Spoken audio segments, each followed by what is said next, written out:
Good morning. We're going to do a little beer review with Founders Breakfast Stout. This is my first time with Breakfast Stout, and as you like to know, I do videos with first impressions. I actually should call my videos First Impressions Beer Reviews. I've always shied away from Breakfast Stout, but this morning we're going to see what this chocolatey, coffee, highly rated beer is all about. A little backstory, just reading a little while ago online about the beer. Beer Magazine had an interview with Dave Enbergs in 2014 where Dave said he got the idea for the Breakfast Stout from a patron that came into the pub, and they had some chocolate covered espresso beans. So as he's sampling these beans and enjoying them, apparently he washed it back a little bit of the porter, and that's where he came up with the idea for the Breakfast Stout. So okay, so what is a Breakfast Stout? So according to Beer Advocate and Wikipedia, stouts are basically darker beers, just like porters, but stout gives the name for the stoutest of porters. So APVs of upwards of 7 and 8%, you could say, are stouts, where if a dark beer is less than 7%, more of a porter type beer.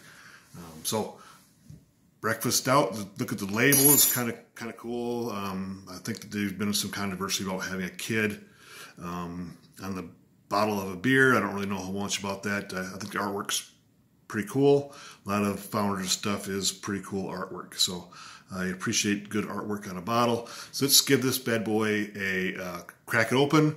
We're going to give it a pour. We're going to take a look at the color, the head, give it a nice smell, and then dive right in and give a taste profile. Again, never had this before, so first impressions. All right, let's give it a crack. It's got a nice little pop and sit when you open it up. Typical Founders cap, and on the back side they got their mantra, right? Brewed for us. So they have just a little bit of taste of their culture right inside the cap. Let's get this thing.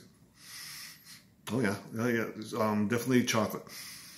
The first impressions is coffee's in the background, but just give it a little pour. Let's see what this stuff looks like. Definitely dark. Okay, so yep, dark beer.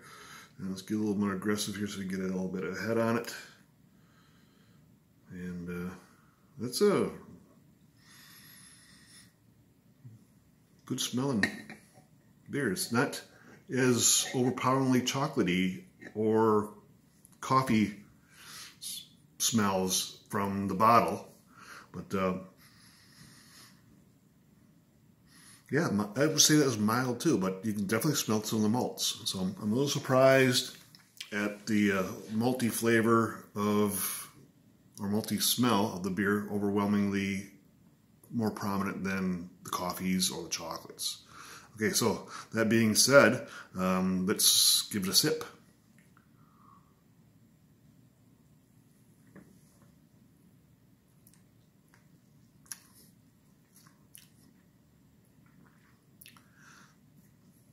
It's different. Well, I don't really know how to describe it out front. There's so many waves of flavors happening here. I get the bitterness of the bitter chocolates definitely right up front. I think some of the creaminess that you would get from the oatmeals that they use in there as well.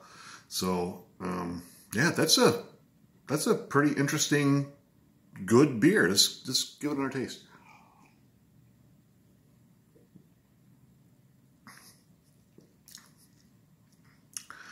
I can see why you might not want to drink too many of them for breakfast. At 8.3, I think I'll probably be plenty good with one, with some steaks and eggs or the McMuffin or whatever you want to have for breakfast. But yeah, I'd recommend it. Give it a shot. And cheers.